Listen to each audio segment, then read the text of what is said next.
जय हिंद दोस्तों, स्वागत है आपका अपने YouTube चैनल एजुकेशन पथ में। तो आज हम लोग देखेंगे फिजिक्स के टॉपिक का प्रतिरोधकों के निकाय का प्रतिरोध तथा विद्युत धारा का तापीय प्रभाव। इससे रिलेटेड जो भी क्वेश्चन 2011 से लेकर 2024 तक जितने भी ऑब्जेक्टिव क्वेश्चंस बिहार बोर्ड में पूछा गया है वह सारे प्रश्न को हम लोग देखेंगे। तो चलिए शुरू करते हैं। पहला प्रश्न है कि 10 ओम तथा 20 ओम के 10 ओम तथा 20 ओम के दो प्रतिरोधकों को श्रेणी क्रम में जोड़ा जाए तो समतुल्य प्रतिरोध होगा। तो आपको पता है कि किसी भी प्रतिरोध को हम लोग दो तरफ से जोड़ सकते हैं, एक तो श्रेणी क्रम और दूसरा पार्श्व क्रम। एक श्रेणी क्रम और दूसरा पार्श्व क्रम। तो जब कभी भी श्रेणी क्रम में जोड़ेंगे तो सिंपल सी बात है कि अगर हमको क्या निकालना है, प्रतिरोध निकालना है, तो बस R1 प्लस R2 कर देंगे, यानी 10 ohm plus 20 ohm equals to 30 ohm. वही बात करें कि अब उसको हम लोग समानांतर क्रम में जब कभी भी प्रतिरोधकों को जोड़ेंगे तो उसका फॉर्मूला है 1/R बटा 1/R1 प्लस 1/R2। यह फॉर्मूला कब यूज करेंगे? जब समानांतर क्रम में जोड़ेंगे। लेकिन हमारा प्रश्न जो है पूछ रहा है श्रेणी क्रम, तो श्रेणी क्रम में हमारा उत्तर हो जाएगा 30 ओम। क्या हो जाएगा? 30 ओम। ठीक है, चलिए अगला प्रश्न देखते हैं। ठीक है, अगला प्रश्न हम लोग देखते हैं कि R ओम प्रतिरोध वाले N प्रतिरोधों को समानांतर क्रम में जोड़ा जाए। किसमें? समानांतर क्रम में जोड़ा जाए तो समतुल्य प्रतिरोध होगा। A R into N into R, B R N बटा R, C R बटा N या इनमें से कोई नहीं। तो इसका सही उत्तर क्या हो जाएगा? R बटा N। समानांतर क्रम के में संयोजित प्रतिरोधकों की संख्या घटने के उपरांत प्रतिरोधकों का कुल प्रतिरोध क्या होगा? A बढ़ता है, B घटता है, C अपरिवर्तित रहता है या D इनमें से कोई नहीं। तो इसका सही जो उत्तर होगा वह है कि बढ़ता है, कि जब कभी भी संयोजित प्रतिरोधकों की संख्या घटाएंगे तो प्रतिरोध क्या होगा? कुल प्रतिरोध बढ़ेगा। अगला प्रश्न है कि एक विद्युत सेल से धारा प्राप्त करने के लिए इसके सिरों के बीच विभवांतर का मान होता है। A विद्युत वाहक बल से अधिक, B विद्युत वाहक बल से कम, C विद्युत वाहक बल से दुगना या D इनमें से कोई नहीं। तो जब कभी भी बात कही जाएगी कि विद्युत सेल से जो प्राप्त करने के जो सिरों के बीच विभवांतर होता है उसका मान क्या होगा, तो क्या हो जाएगा इसका सही उत्तर? तो इनमें से कोई नहीं। वह क्या होता है? विद्युत वाहक बल। ये केवल क्या करता है सिरों के बीच विभवांतर का मान क्या होगा? तो वो क्या होगा? एक समान होगा। यहां देखिए कहीं लिखा हुआ है, क्या लिखा हुआ है? अधिक, कम या दुगना। तो इसमें से क्या होगा? एक समान होगा। कैसा होगा? एक समान होगा। इसलिए हमारा सही उत्तर क्या होगा? इनमें से कोई नहीं, इनमें से कोई नहीं। अगला प्रश्न है कि जब एक से अधिक प्रतिरोधकों को श्रेणी क्रम में जोड़ते हैं तब कौन सी भौतिक राशि उनमें समान रहती है? A प्रतिरोध, B विद्युत धारा, C विभवांतर या इनमें से कोई नहीं। तो जब कभी भी हम लोग प्रतिरोधकों को जोड़ेंगे तो उसमें एक चीज समान होगा, वह है विद्युत धारा। क्या हो जाएगा? विद्युत धारा वह क्या होगी? समान होगी। ठीक है, कई प्रतिरोधकों को समानांतर हो तो उनके समतुल्य प्रतिरोध होगा। प्रत्येक प्रतिरोध से अधिक, प्रत्येक प्रतिरोध से कम, प्रत्येक प्रतिरोध के बराबर या D इनमें से कोई नहीं। देखिए कई प्रतिरोधकों को अगर समानांतर क्रम में हो, कैसे हो? समानांतर क्रम कहने का मतलब यह जो है तार गुजर रही है, यहाँ एक प्रतिरोध लगा हुआ है रेसिस्टर, फिर उसके सामने भी एक रेसिस्टर लगा हुआ है, फिर यहाँ भी देखेंगे एक रेसिस्टर लगा हुआ है। इस प्रकार से अगर कोई प्रतिरोध लगा है तो उसको समानांतर क्रम में कहेंगे। तो इसका सही उत्तर क्या हो जाएगा दोस्तों? इसका सही उत्तर हो जाएगा क्या? प्रत्येक प्रतिरोध से कम, प्रत्येक प्रतिरोध से कम। देखिए प्रतिरोधकों को एक समायोजन में से एक प्रतिरोध हटा लेने पर कुल प्रतिरोध क्या हो जाएगा? बढ़ जाता है, तब संयोजित है। देखिए अब कह रहा है कि प्रतिरोधकों को जो है एक प्रतिरोध हटा लेने पर प्रतिरोध का मान बढ़ जाता है, तब वह किसमें होगा? ए समानांतर क्रम में, बी श्रेणीबद्ध क्रम में, कहा नहीं जा सकता, या डी इनमें से कोई नहीं।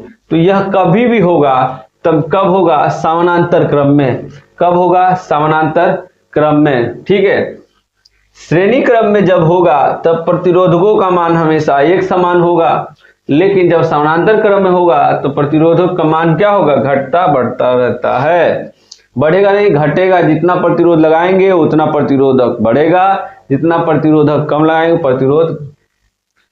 अगला जो प्रश्न है, ऊर्जा का एसआई मात्रक होता है। ऊर्जा का एसआई मात्रक होता है ए कैलोरी, बी जूल, सी ताप, या डी इनमें से कोई नहीं। तो इसका सही उत्तर क्या हो जाएगा? जूल। जूल है ना। ऊर्जा और कार्य का मात्रक क्या होता है? जूल। ऊर्जा और कार्य का मात्रक क्या होता है? जूल। एक जूल का मान होता है, एक जूल का मान होता है ए 0.24 कैलोरी, 4.18 कैलोरी, सी 0.42 कैलोरी, या डी 2.4 कैलोरी। तो इसका सही उत्तर क्या हो जाएगा? 0.24 कैलोरी। यानी एक जूल बराबर क्या हो जाता है? 0.24 कैलोरी। कार्य करने की क्षमता को कहते हैं ए बल, बी शक्ति, सी ऊर्जा, या डी इनमें से कोई नहीं। तो इसका सही उत्तर क्या हो जाएगा दोस्तों? ऊर्जा। कार्य करने की क्षमता को क्या कहते हैं? ऊर्जा।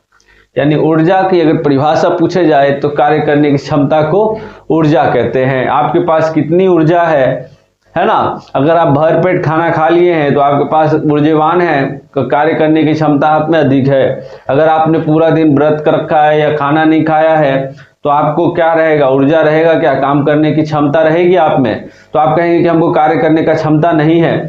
ठीक है, अगला है कि एक यूनिट विद्युत ऊर्जा का मान है, एक यूनिट विद्युत ऊर्जा का मान है 3.6 into 10⁻³ joule, 3.6 into 10⁵ joule, 3.6 into 10⁴ joule, 3.6 into 10⁶ joule.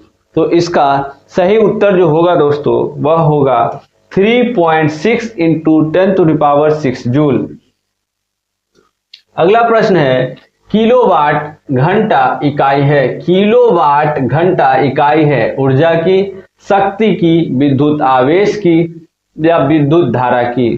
तो जब कभी भी आपसे पूछा जाए कि किलोवाट घंटा इकाई है शक्ति की, यानी कि जब आप देखेंगे कि किलोवाट घंटा कहने का मतलब कि जब कभी भी हम लोग इलेक्ट्रॉनिक डिवाइस लेके आते हैं तो उसमें पूछा जाता है कि ये कितने वाट का है। वाट कहने का मतलब होता है दोस्तों, है ना, कि एक घंटा में वह कितना यूनिट यानी बिजली लेगा। ठीक है ना। जैसे नॉर्मल जो है हम लोग देखते हैं, देखिए जो है शक्ति को ही जो है आगे जाके देखेंगे कि जो बड़ी बड़ी जो है डिवाइस होती है उसमें अश्व शक्ति का उपयोग होता है। किसकी? अश्व शक्ति, यानी घोड़े की शक्ति, है ना। तो ये हम जानते हैं कि किलोवाट घंटा इकाई जो है किसकी शक्ति है, सॉरी किसकी इकाई है? तो शक्ति की। विद्युत बल्ब में कौन सी गैस भरी होती है? ए नाइट्रोजन, बी वायु, सी निष्क्रिय गैस, या डी हाइड्रोजन गैस। तो इसका सही उत्तर क्या हो जाएगा? निष्क्रिय गैस। कैसा? निष्क्रिय गैस, निष्क्रिय गैस। ठीक है, अगला है विद्युत फ्यूज विद्युत धारा के किस प्रभाव का कार्य करता है। विद्युत फ्यूज जो है विद्युत धारा के किस प्रभाव का कार्य करता है। ए ऊष्मीय प्रभाव, बी चुंबकीय प्रभाव, सी रासायनिक प्रभाव या डी इनमें से कोई नहीं। तो इसका सही उत्तर होगा जो विद्युत फ्यूज है वह ऊष्मीय प्रभाव का कार्य करता है। विद्युत फ्यूज जो है क्या करता है, ऊष्मीय प्रभाव का कार्य करता है। अगला प्रश्न है किसी परिपथ पर वह गुण जो विद्युत ऊर्जा का ऊष्मा में बदल देता है। ए प्रतिरोध, बी धारा, सी विभवांतर या डी शक्ति। तो विद्युत परिपथ का वह गुण जो ऊर्जा को ऊष्मा में बदल देता है वह कौन सा गुण है, तो वह हो जाएगा प्रतिरोध। क्या हो जाएगा, प्रतिरोध। उसका सही आंसर क्या हो जाएगा, प्रतिरोध। विद्युत हीटर के तार को कुंडली बनी होती है। जो आप विद्युत हीटर आप देखते हैं तो उसमें एक ऐसा क्या बना होता है, कुंडली, ऐसे बोलते हैं इसको कुंडली, है ना। स्प्रिंग हम लोग क्या बोलते हैं, स्प्रिंग बोलते हैं या कुंडली बोलते हैं। ठीक है, यह जो कुंडली बनी होती है वह किसका बना होता है। ए तांबे का, बी जस्ता का, सी टंगस्टन का या नाइक्रोम का। तो यह जो बना होता है ना, कुंडली जो बना होता है वह बना होता है नाइक्रोम के तार का। किसका बना होता है, नाइक्रोम का। किसका बना होता है, नाइक्रोम का। अगला है 100 वाट 220 वोल्ट के बल्ब के आड़े 100 वाट विभवांतर आरोपित करने पर प्रवाहित विद्युत धारा होगी। ए 25/121 एम्पियर, ए 1 एम्पियर, बी 5/11 एम्पियर या डी इनमें से कोई नहीं। तो इसका सही उत्तर क्या हो जाएगा, 25/121 एम्पियर।